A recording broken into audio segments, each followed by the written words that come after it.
Well, hello there. I'm Dr. Katharine Forth. I'm actually a former scientist from NASA.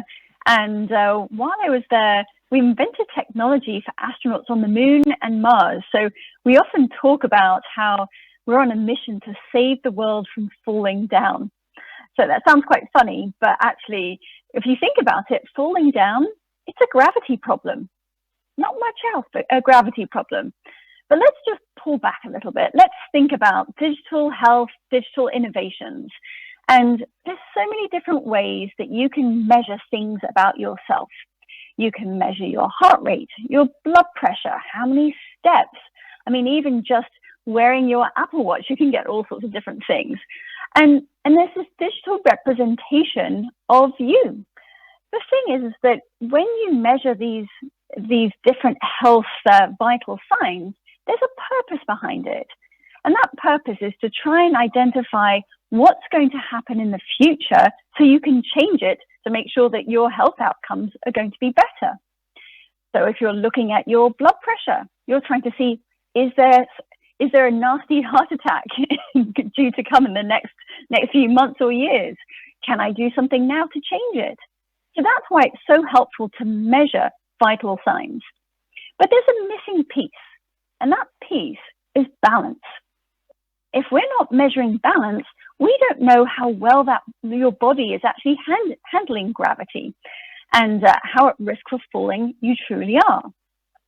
Now, why is this a missing piece? Well, because falling down is very deadly and it happens quite a lot. Certainly with the US statistics, but it's also very similar in Hong Kong too, and in other parts of the world. 28% of adults over 65 fall down every year. If you've got 4 grandparents, well, that's one of them that's due to fall. That's pretty frightening, and I'm sure people who are listening today have had a family member who has fallen. And what seems to be happening now is it's the number one reason for trauma death and trauma injury for any age. That's even more than car crashes. So I'm pretty sure this is something that we want to be able to measure. It's a new vital sign. And when you're measuring, it means that you're not going blindfolded into the future. So when we're talking about falls and preventing falls, we need to know what's going to happen in the future so we can take action. And taking action and measuring to take action means that we can determine who to help. So that's very much like a sorting hat. Who are the ones that we need to help today? And then if you're measuring, you can now see, well, is what we chose to do, is the treatment working? So treatment efficacy is a really good result from that measure. Then finally, when you're measuring somebody, you can understand the ups and downs of their balance throughout time, just like heart rate changes and blood pressure changes.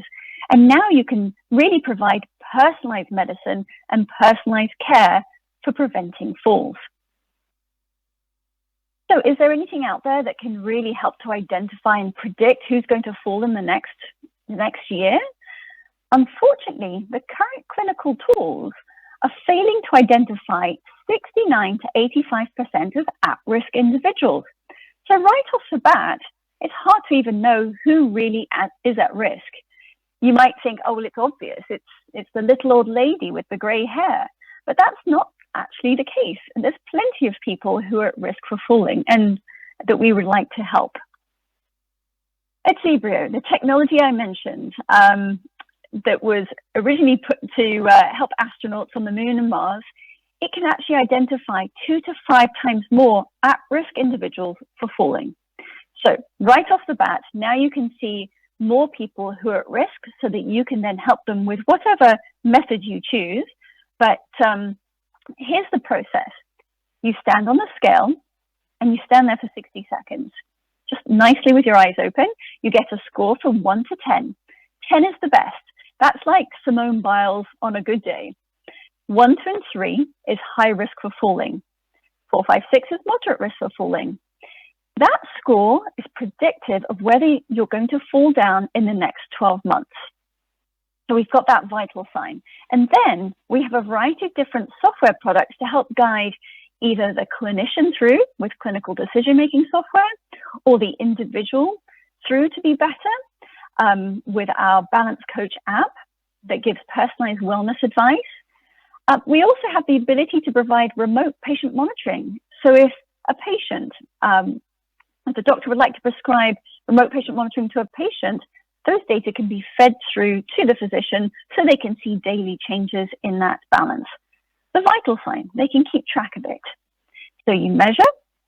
After you measure, you can then find ways to improve, and we'll also help guide that process and make it personalized. Now, when we left our scale in a senior living facility for over a year, we found that we reduced falls by 74%. Amazingly, this was without an intervention. So it's not a magic scale. People were standing on the scale and engaging with it as they desired. Sometimes people measured themselves weekly, daily, every month perhaps. But whatever the frequency was, they were learning something about their balance. They were measuring that vital sign. They were seeing into the future. And with that, they could decide for themselves what they thought was best. If they had one bad night's sleep, their score could drop dramatically, and they saw that, and they decided they were going to do something about it and try and get a better night's sleep. So now this score is starting to really help provide that personalized care, but also driven from the patient or the resident, older adult themselves. So here's a couple of really great examples to show how did this even work to create a reduction. This is Judy.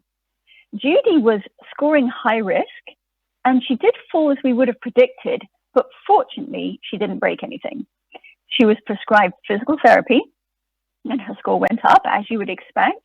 She also was doing exercise classes and balance classes in the facility, and she maintained herself all the way through to the holidays, where the facility cancelled all exercise classes for a month.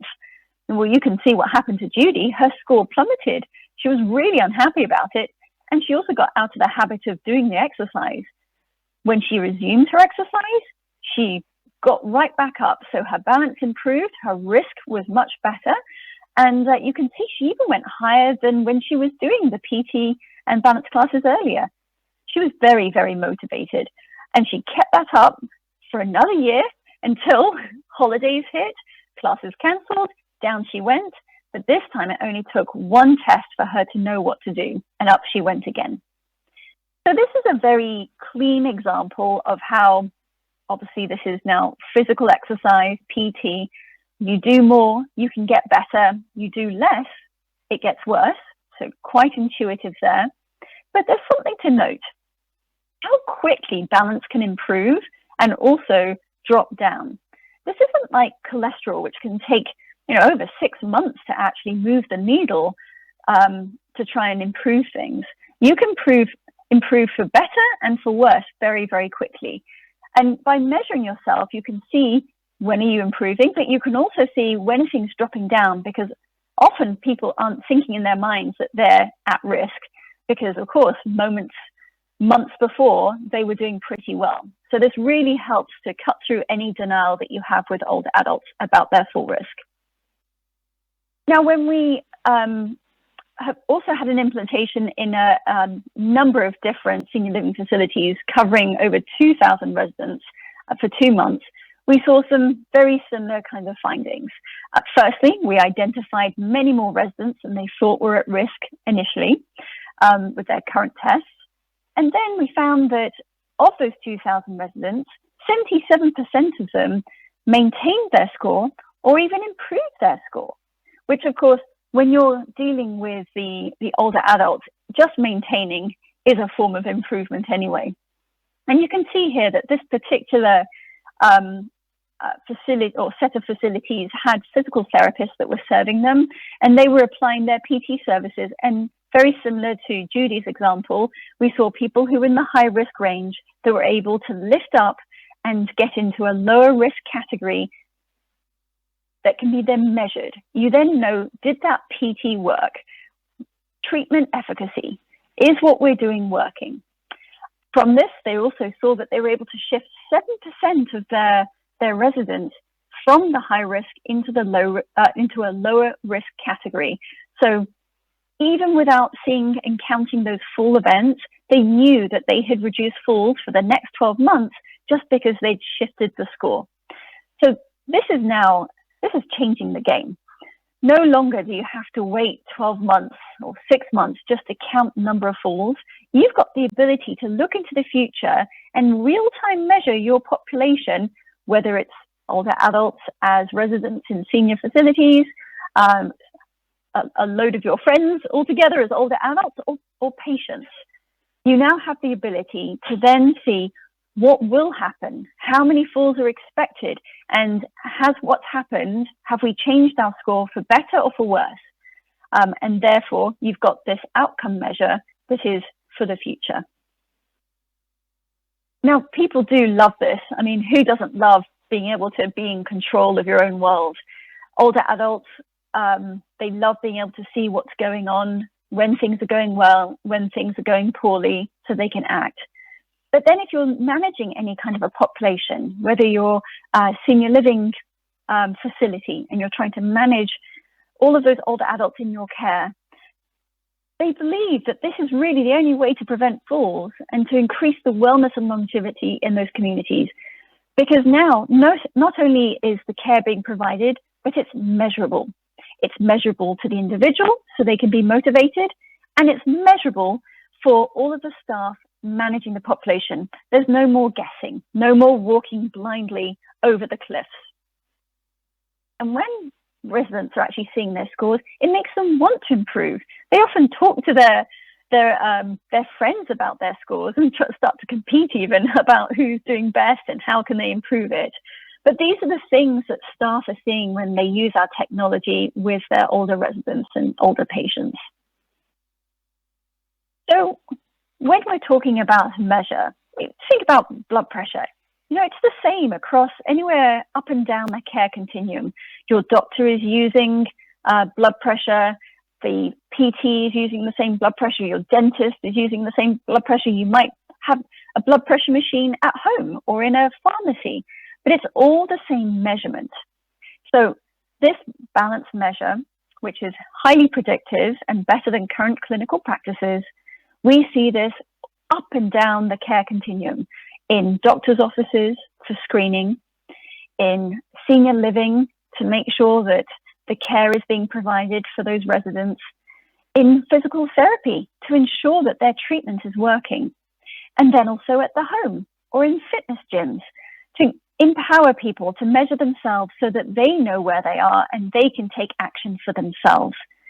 This is the way that we can actually integrate up and down that care continuum because everyone's speaking the same language with a universal measure of balance and fall risk. Now, just finally, some of you may recognize this particular athlete. This is Joe Montana, a famous NFL football star, you know, one of the best.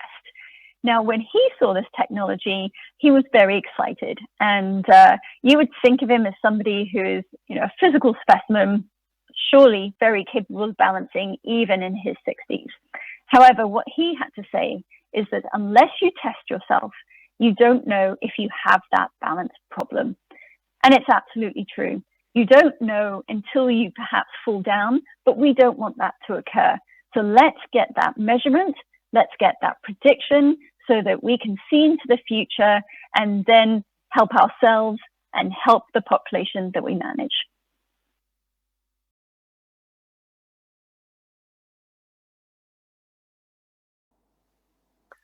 Hello and welcome. I'm Dr. Nathan Estrada. I am a physical therapist by training, and I have the great privilege of presenting not only some exciting progress that we've made at Nymbl Science, but really how we're mobilizing older adults to age well, which is a universal goal that we all have, as no matter what age you are, we're all older adults in training.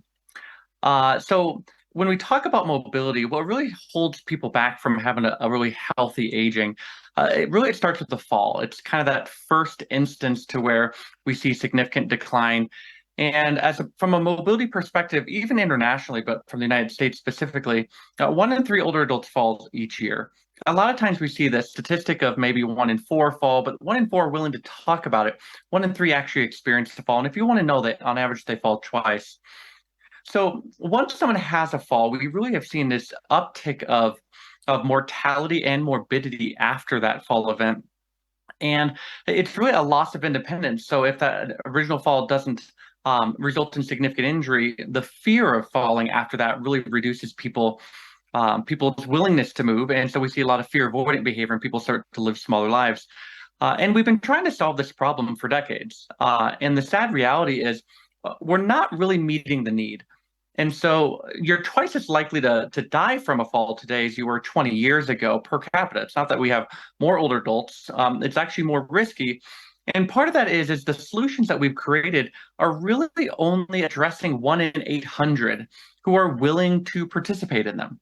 And so you can imagine that you have this huge problem where 1 in 3 people are falling, and even more than that, about half the older adult population have a fear of falling, and only 1 in 800 participate in intervention. We've really had to do something different. And so that's led to a few kind of false beliefs or myths that I like to begin with first.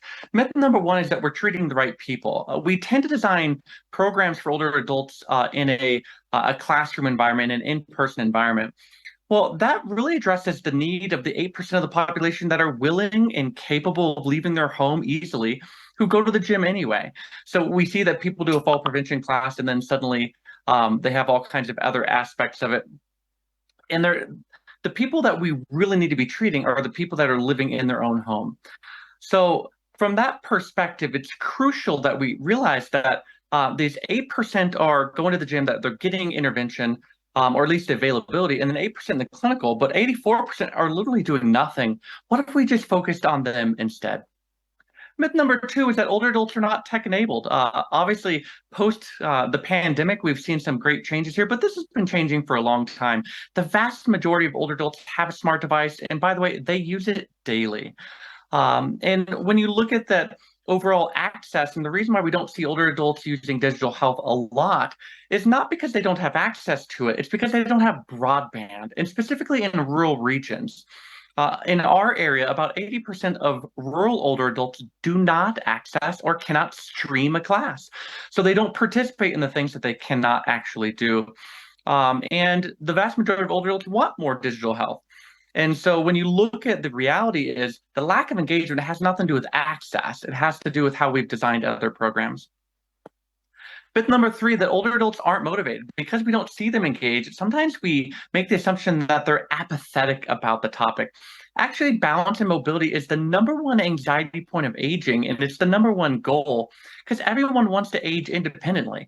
And so the real goal is how do we take people from this ambiguity of going, well, I know it's a problem, but I don't know what to do, to taking a health action. And the good news is this: wellness is the 3rd highest motivation for older adults right now to engage their digital tech or their smart devices with. And so there's not a lack of motivation, there's a lack of great options for them to choose. So what do older adults really want? Well, they want real world outcomes. We've been promised and we've seen all kinds of solutions that have really come to market that really haven't stood the test of time, right? You look at something that sounds great in the lab, but you get in the real world and it's not that successful. So they really want real world outcomes, and they want to know that this is worth their time, that when they do something, it's going to have a great outcome. But they also have some other real needs. They don't want it to take a long time. We found that less than 10 minutes is a crucial barrier for most older adults to fit in their daily routine. And darn it, it better be fun and easy. So when you have a short, fun, and easy program that has real world results, you're meeting the need of the 9 out of 10 older adults that are not going to leave their home for an in-person wellness offering. So what is Nymbl and what makes it different? So instead of looking at what is the best program that we could make, we started from the opposite side, was what is a great program that an older adult wants to do that would be delightful, something that would actually be something that they were pursuing and seeking in their daily life, not something that they were begrudgingly going to. So we started off with this concept of what do people always enjoy doing? And what it is they really enjoy games. So why can't we gamify balance for the first time? So we have this cognitive behavioral education program, which is the ability to take people from ambiguity to intention to action. And then the action taken is a digital balance training program. And when you combine those together, we've solved the two greatest problems of older adults in fall prevention, the number one being engagement and the second being access. So what are the keys to our success? Well, the first thing is that we start off with a risk assessment when we meet an older adult. We keep to a 10-minute training session. We don't require high-speed internet or broadband, and we personalize it at the individual level because these are all the expectations that an older adult has and all the things that allow us to be successful at deploying Nymbl at a population level. So rather than having 12 people in a class, we can actually launch to 100,000 people just as easily as 10. So we talked a little bit about this balance training, but even our balance training is quite a bit different. So we're really doing something called dual task balance training, which is not something we invented, but it's actually what our patent is based off of, is the ability to do a cognitive challenge and a physical challenge together on any sensor-based device. And what that does, it allows someone to enjoy playing the game. And for their perspective, they actually think that I'm simply playing a game that I happen to be moving during. And it's really important that it's thought about in that order, because balance is inherently a reflex. The more you think about your balance, the worse it gets because it needs to be available without you thinking about it. When you stumble, if we had to wait till our decision making to recover, we would all fall all the time. We respond to stumbling reflexively, and then we become aware that we almost fell. So we mimic that same environment with these safe functional movements while they're doing a cognitive game and retrain the sensation of balance and retrain the reflex of balance. So next time when someone stumbles, they actually catch themselves because they're responding in time. And a lot of people ask us, well, what is the outcome of that? Well, I'm really proud to report that on the Health Outcome Survey, which is really looking at the broader perspective of physical health, because improving balance is important. And by the way, when you look at balance improvement, about 45% of all Nymbl users have a clinically meaningful improvement in balance, and over 70% actually have an improvement overall. But if that balance doesn't result in increased independence or increased ability to do the things that are important to you in your life, it's not that useful. And so it's important to take the next step, which is nearly 40% are doing increased moderate level activity. So for the first time, we're not just trying to arrest people from getting worse, we're getting them better. We're returning them back to the life that they want to live. And about a third of the time, or a little bit more than that, that's making them more functionally independent, able to age in place. And one of the things that really drives that is this key belief, because when your ability improves, so does your belief. Because if you're fearful, but you have great ability, you still choose not to move. So 72% of Nymbl users no longer report that they have fear of losing their balance within their own home. That confidence, when you compare to the national programs or the evidence-based programs, is double the outcome that we see there. So by really having an in-home intervention that people enjoy doing, that's short duration, that has real outcomes, we're finding profound success in improving people's physical health. But none of that matters if you can't get people to do it. And so we've really spent a long time focusing on how do we change people from this ambiguity to intention to action. And so what we found is that the key for us is to start with education. In other words, giving older adults value before we ask for them to take actions.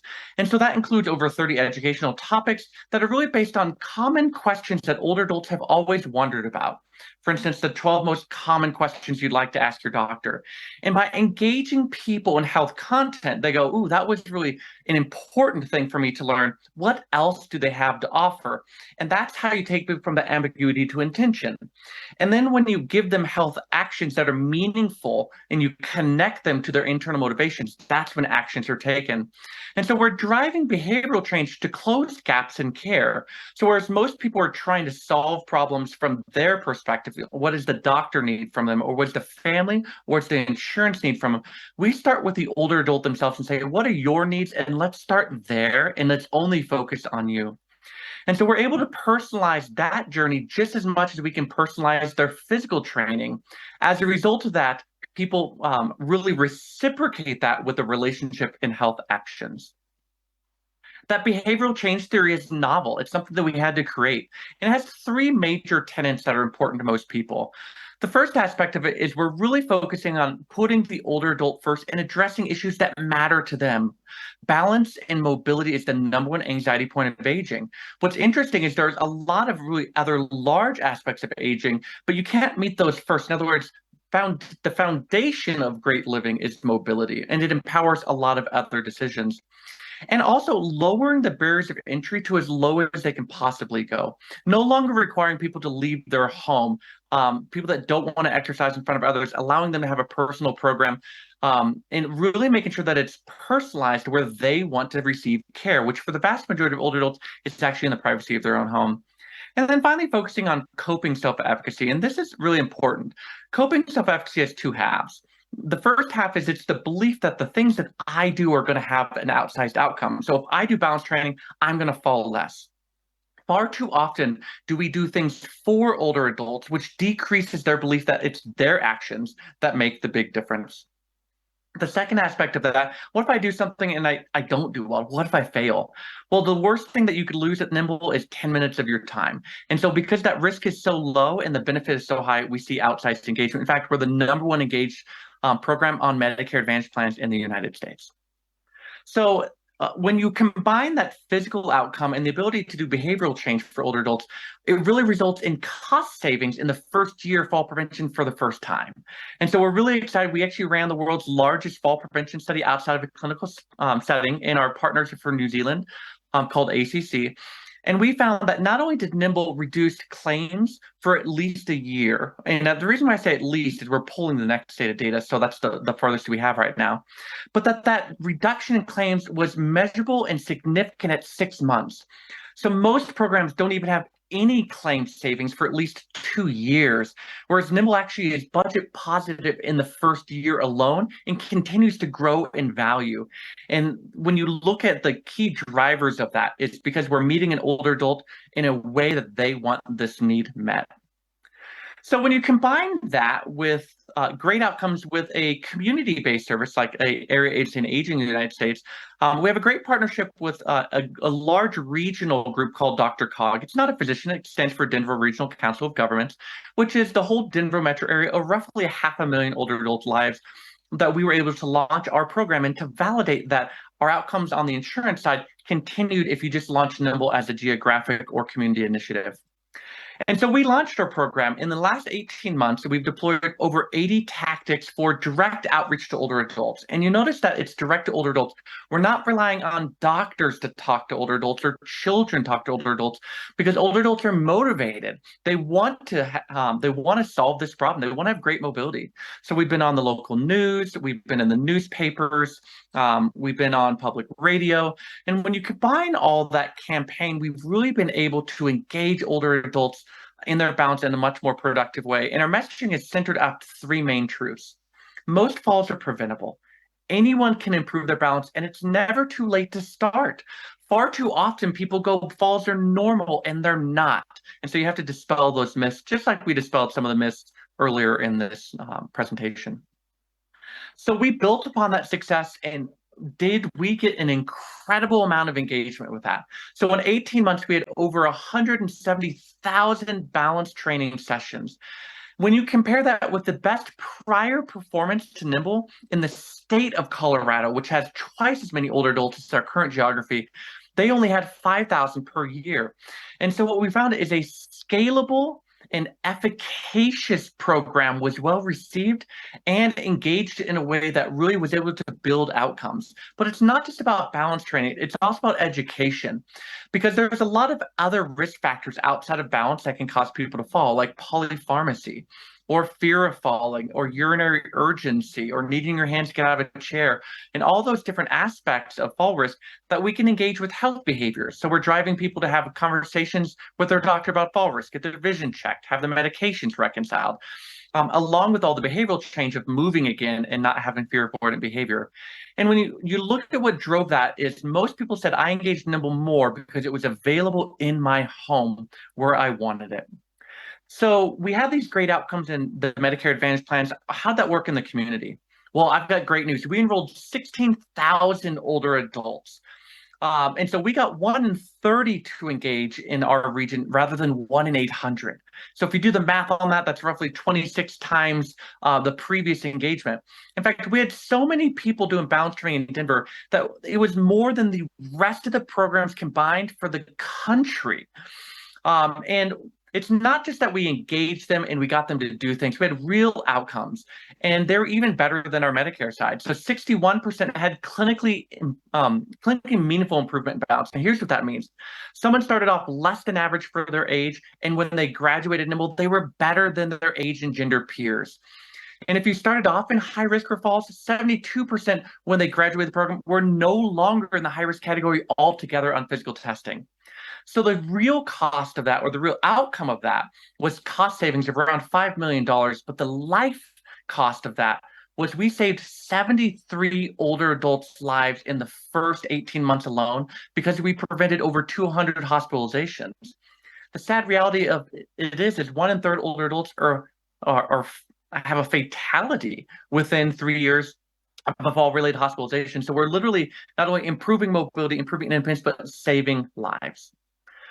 So one of the key aspects of our program as a digital program is you can have the world's best program, but if it's not loved, it doesn't matter. And we're proud to say that we actually have a 4.8 rating on the App Store and a Net Promoter Score of 81, which is world class.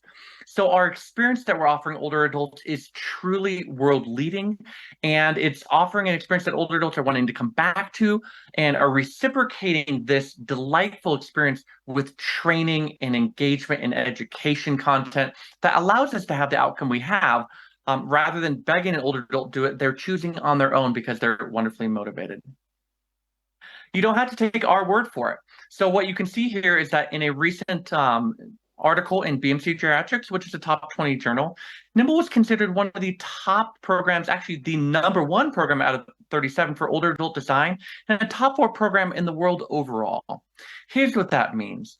Is we spent the time to make sure that we didn't just simply create a program and then make it work for older adults. We started with the older adult first, and to make sure that experience was good from the assessment to the training. And by gamifying balance, we've really fulfilled this interesting niche in fall prevention that hasn't been filled before. Whereas we've always had this clinical first perspective, what if we took a delight first or a joy first perspective and allow older adults to do the things they wanted to do rather than tell them what they should? Because none of us do what we should. I don't do what I should, you don't do what you should, but if we can actually empower older adults to create that intention to action, we're all going to win in that exchange. So I would love to have anyone email me. Here's my contact information. We'll be taking questions right after this, but let me kind of sum up. Nymbl as a company is really built on this foundation of mobilizing older adults to live the life they want to live in the location they want to live. And we started off with the goal of preventing 1 million falls, for which we're well on our way. We've really changed fall prevention from this in-person interaction that very few people went to, and that the wrong people went to, the healthy people went to an in-home experience that was a game that they enjoyed playing anyway. About 88% said that they could easily fit it in their daily routine.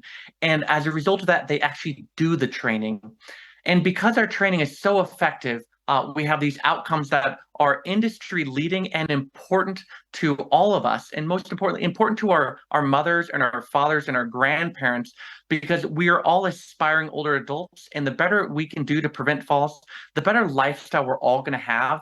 Because not only can we not afford the falls from a healthcare perspective, but it allows us to keep older adults living the life they want to live. So thank you so much for joining in our mission, and I look forward to answering questions.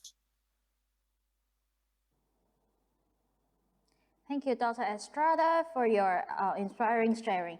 Nathan has highlighted many key factors for a successful fall prevention training program. The most essential is that it must be fun and easy. Moreover, the innovative way of how Dr. Estrada launched the program in Denver is also impressive. We shall now begin to answer questions received. Dr. Estrada, hi. Hey, thank you so much. Thank you for your presentation, and we're receiving some questions from the floor.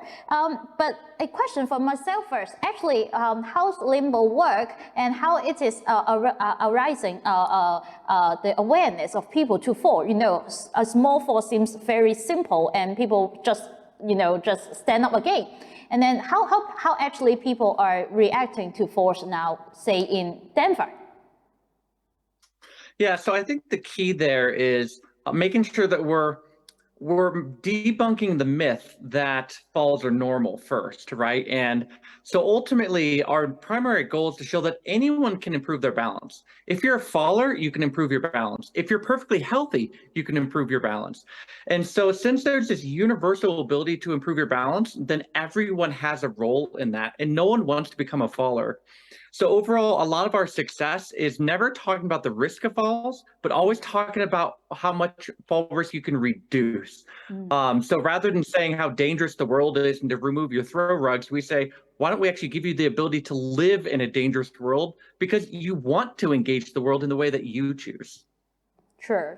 I think that helps people to relating themselves to this possible risk, and even for probably, I guess, the grandchildren of the service user that you had are also involving in this very impressive work as well.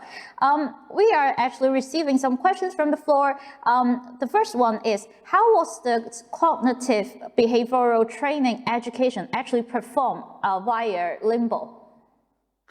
Yeah, so we use a multi-channel communication between our in-app experience, emails, text messages. And so what we do is we start off by eliciting information about a topic. So let's take why falls happen at night. We pique people's interest in something that interests them personally. We kind of fulfill a knowledge need for them, and then we empower them with, based on that knowledge, here's the direct health actions that you can take. And we use over 93 specific cognitive behavioral training techniques in different combinations that then encourage someone to take that action over time, but we never tell them what they should do. We always create something that they want to do instead. And a good example of that is, no one wants to get rid of their throw rug. It's a funny aspect of their life. The great aunt gave them their throw rug. They like their throw rug more than they like you. So telling them to remove it actually decreases motivation.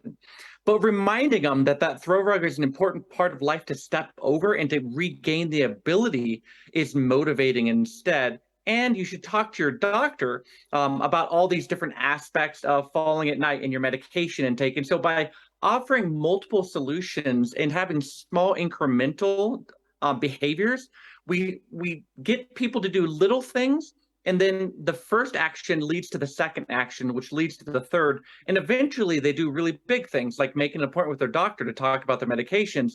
But it starts with first realizing that maybe I should regain the ability to step over the rug rather than being fearful of it. I see. Then it actually provides a list of solutions or a pathway for them to try and also to learn from it. And the second question is also from the floor. Besides balancing, can dual tasking also apply on gait or mobility training? Yeah, so more than half of Nymbl users say that Nymbl makes their walking more steady.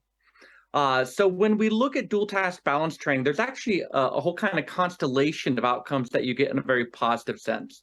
The first outcome you get is balance, but the second outcome you get is walking steadiness. The third outcome you get is improved cognitive processing. You also improve long-term memory, and then ultimately you improve your ability to tolerate the distractions that naturally happen in life. In other words, dual tasking itself. And so when you combine all of those, there's a real felt and tangible change. And so people, when their balance improves and their walking improves, they actually start more function. And that's probably the secret of Nymbl in its long run, is Nymbl users move more because they're not fearful and their balance is better. And when you move more, you actually improve your balance and function as well. So we get people to balance train all day long rather than just exercise because they're getting back to functional mobility. So it's also building confidence for the user. I see. That's very exactly great. Yeah. There's the third question is, what is the key of success of Nymbl to be able to engage such a large number of users in the community? Yeah, so one of the key aspects is most programs, they're used to getting 12 people into a classroom. And so what they do is they recruit older adults through other providers, family members and doctors. We do the opposite. We actually are on TV, we're in the newspaper, we're on the radio. And so we have mass media communications, because if you don't have to go to a doctor and you can do it right now in your own home, well, then anyone can do it. And so we communicate directly to older adults with mass media and through a partner-based approach to where they use social media. And we don't require any of our partners to know anything about Nymbl other than, hey, this is how you start. Go to fallsfree.com and download it today. And because we don't require them to do work, they're more than happy to help introduce Nymbl to even more older adults. So the real key to our success is not relying on humans to talk to older adults, but empowering older adults to volunteer themselves, because everyone wants better balance. And you have just mentioned on how to also utilize the media as a promotional as well as a public education tools. And I think that is very important in making like efficacy or even making awareness as well. One last question from the floor is, do you think the partnership with other organizations is crucial in building up a database and users network? And also, do you think it is also transferable to other areas in the States as well? Yeah, so Nymbl is actually available through all 50 states based on different partner relationships we already have.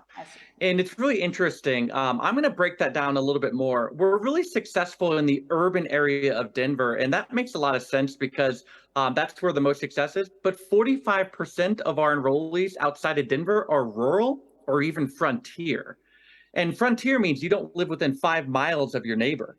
And so when you think about that, we're actually able to engage the entire population of Colorado, which is a real gift. We've also localized to the country of New Zealand.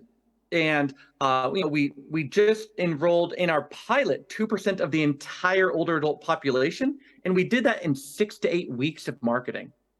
And so it really shows that by taking a positive message and honoring localization, that you can really scale to large populations. But your first question was about partnerships. And we believe that number one is we don't have any competitors in fall prevention. We're all colleagues. We're all solving specific problems. I need physical therapists doing physical therapy, and I need an in-person class, because ultimately what I want to do is I want to get a person who is at home and I want to graduate them to the community. I want to get them out of their house. I want to get them doing things.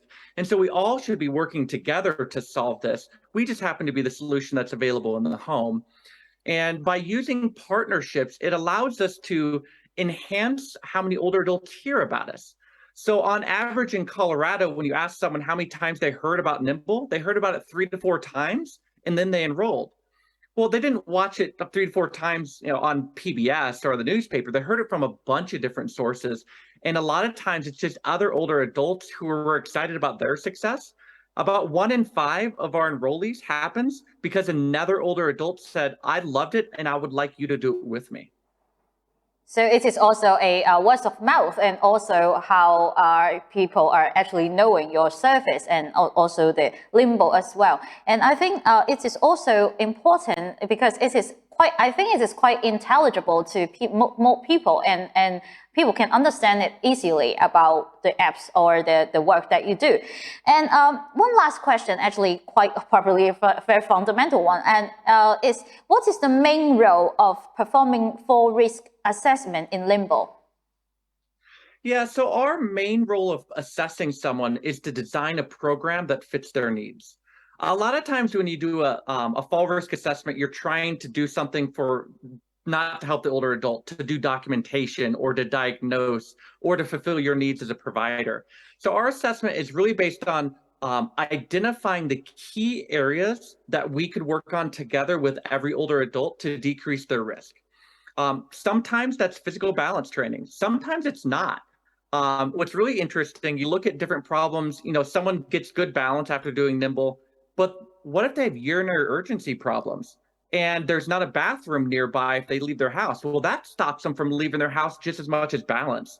And so by assessing the other risk factors, we look at about 14 other risk factors that we intervene on. But by looking at those, we can choose the ones that they're most likely to do or to participate in that have really small kind of health actions that build over time. And then as they get the little health actions done, their confidence arises, and then we can ask them to do bigger health actions. And a good example of that is, moving more often in your home, starting to get your own mail at your mailbox, but then very quickly going, hey, what about your friends? Would you like to maybe go to dinner with them? Or why don't we talk to your pharmacist about your medications? And so by starting small and building on their success, we're always letting an older adult win, and everyone likes to win in life. True. It's very important that you have created success for the service user. So thank you, Dr. Estrada, and I really appreciate for your great effort in the presentation as well, and good luck to your team in the future work. And we are, please consider exploring your chance to come into Hong Kong one day. We are very in need of this service as well. We'd be honored, and we're always looking for great partners. And I'm always looking for people to help me translate and localize. So if that's in your wheelhouse, we would love to talk to you, because we want to prevent 1 million lives, not 12, and that takes great partners. Great. Thank you very much, and hope to see you later.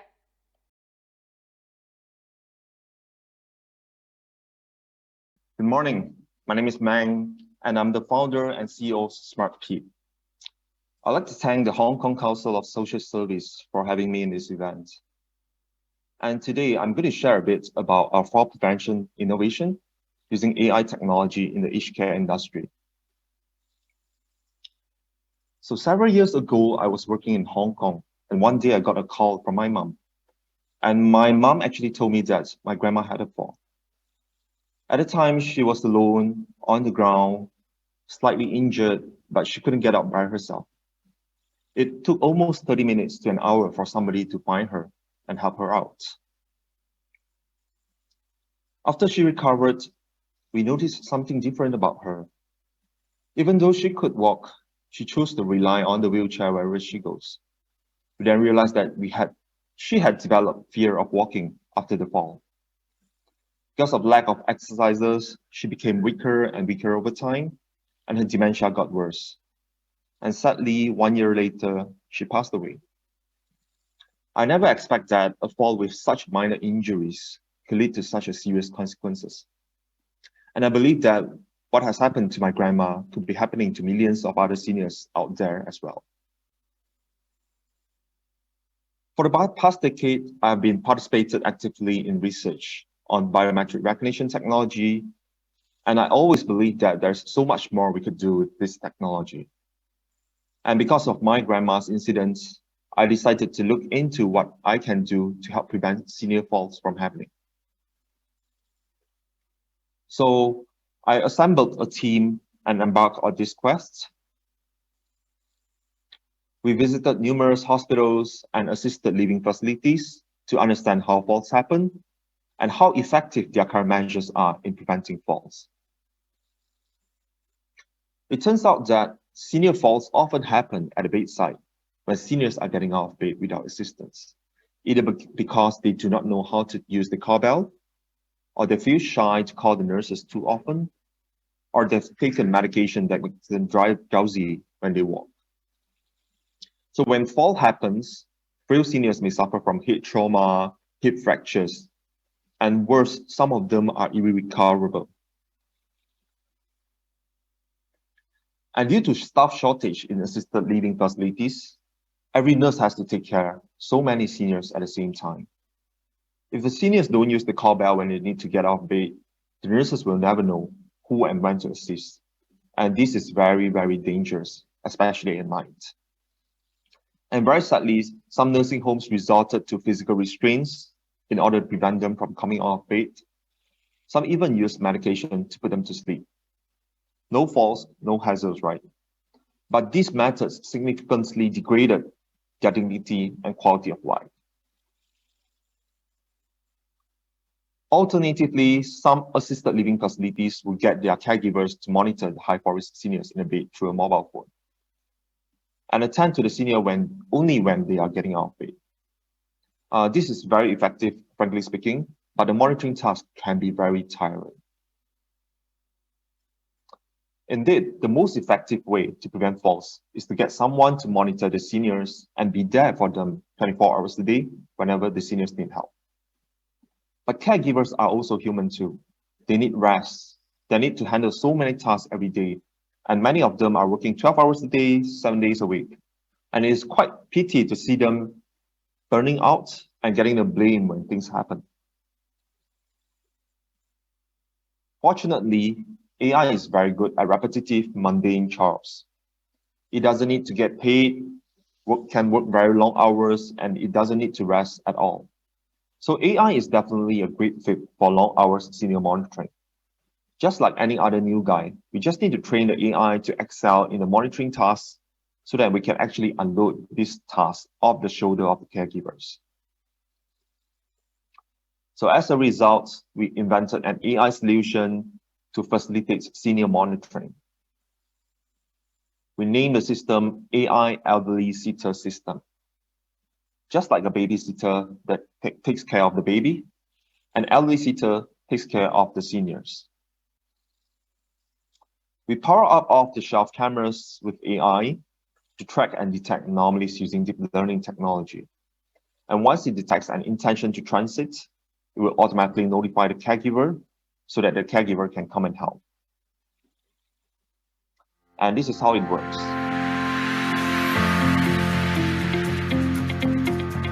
Imagine that we have a high-risk senior trying to come out of bed at night.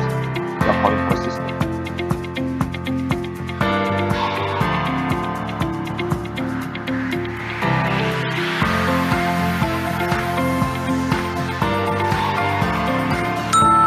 And that is how the nurses will read the message. The senior is trying to come out. And this is how our system of preventing a fall.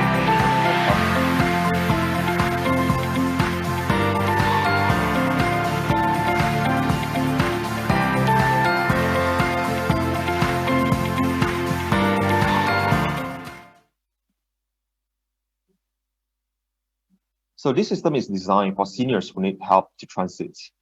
And the best part is it is contactless.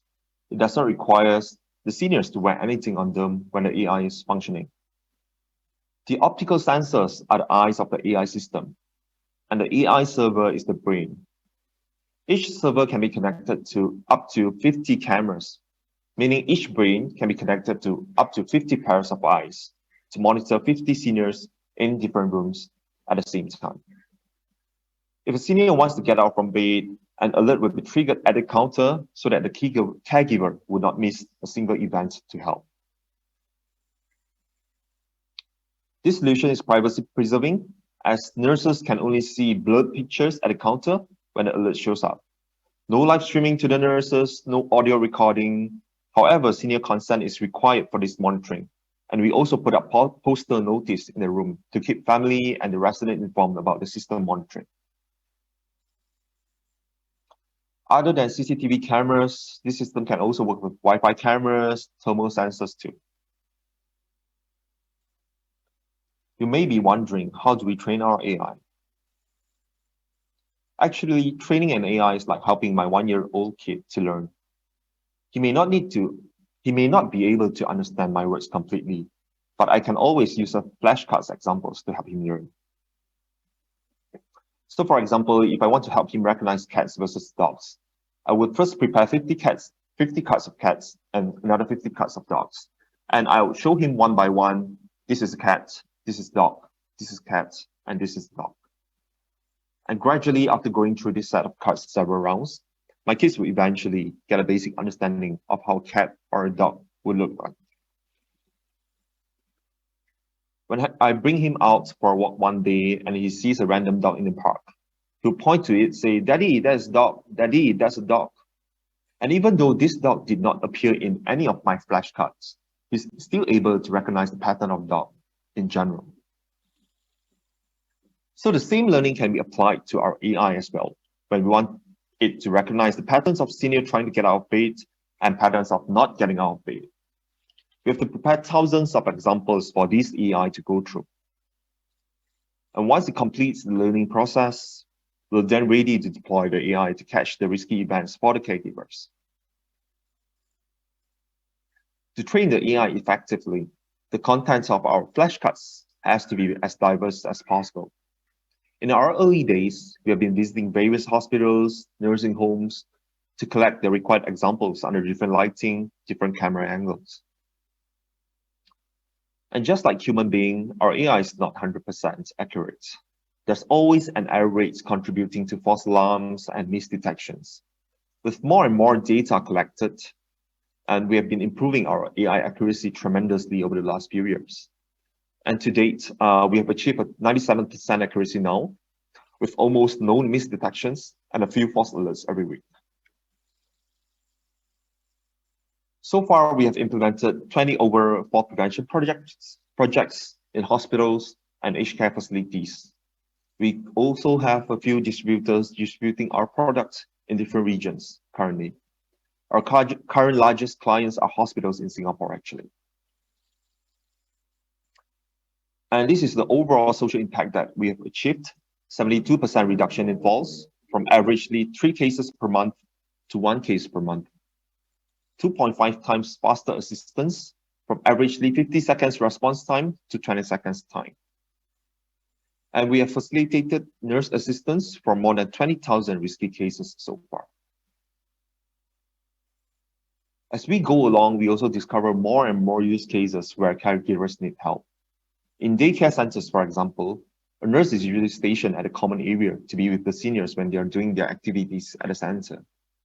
But sometimes nurses can be very busy and they will be focusing on the spreadsheets more than the seniors. So we've created some features to help to keep them safe. For instance, getting up from wheelchair detection,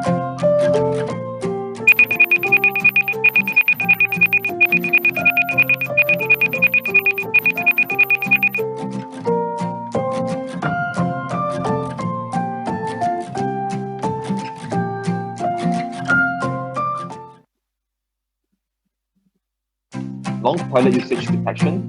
This is actually to track how long the residents have been using the toilet from the camera outside the toilet.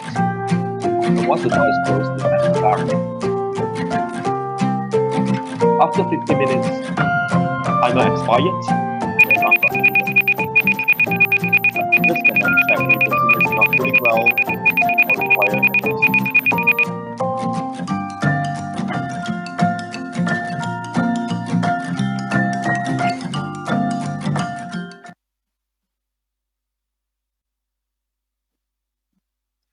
In dementia facility, seniors may go missing easily if nobody is stationed to guard the entrance. So we also help nursing homes to guard their entrance with our AI.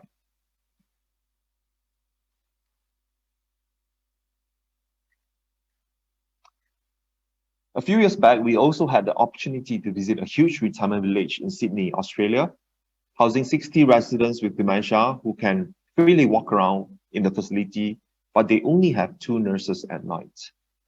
And because most of the residents have dementia, they may forget how to get back to their room, and sometimes they may fall at the corridor, and it takes hours to discover them. These things may go worse if the senior is lying on the ground at a winter night. So we've powered their existing cameras at the corridor with fall detection and loitering detection capabilities. So basically, the system picks up any falls that happen within the camera view.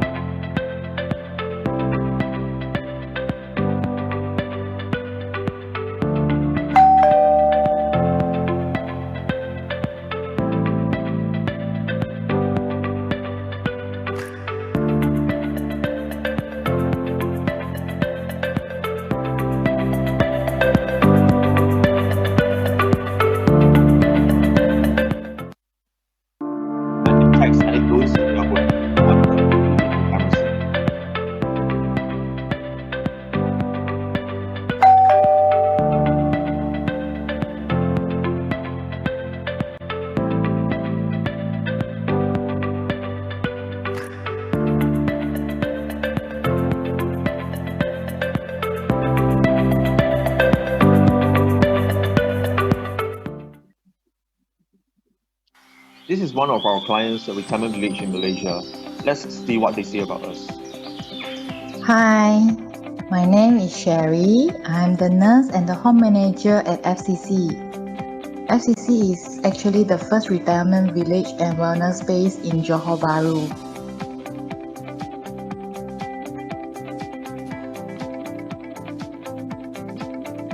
Actually, I want to thank SmartPeep that introduced us this latest AI system, because this will actually make the family member more confident in bringing in their family member to us, for us to take care for.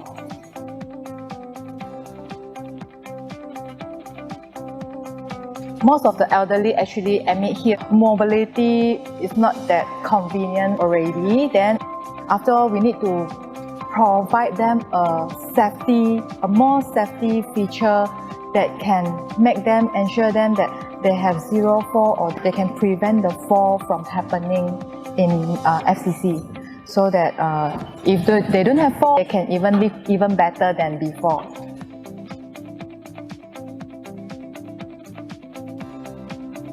Actually, this product is really helping in nursing, because it acts as the second pair of eyes for us, so that they can prompt us or alert us beforehand. Like before they want to get up from the bed, then actually they can already tell me like, hello nurse, there's a resident that want to get up from the bed. Can you please come and attend to them? Or when they have a fall, then actually we can cut short the timing, and we no need to wait for others to notify or wait for the resident to shout for help. We can straight away go to them and tell them that, hello, do you need help? I can help you. I can straight away bring the wheelchair or bring the tongkat for them already. It will be more convenient for us as well, so that we don't need to do every 2-hour round for them. Especially when FCC here is such a huge place. Before the SmartPeep installation, FCC nurse have to go out from the nursing station every 2 hours to get into the room and check for the elderly, whether they need anything, they need water, or they need to go toilet or anything, something like that.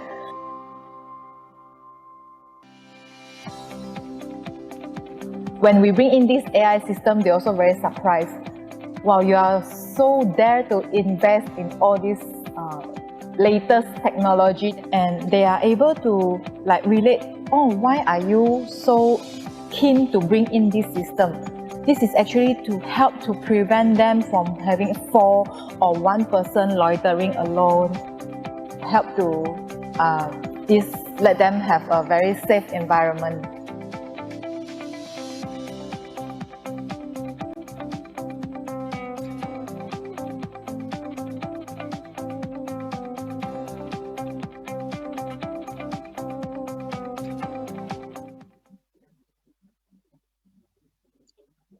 So over the last few years, we have bagged several awards, and we have been extensively covered in the media. And our vision is to enable better health, safety, and well-being for the seniors. And we hope that our technology can help more and more facilities in their workforce optimization and improve senior safety around the world. And that brings us to the end of my sharing. If you have any questions, welcome to contact me. Thank you. Appreciate your attention.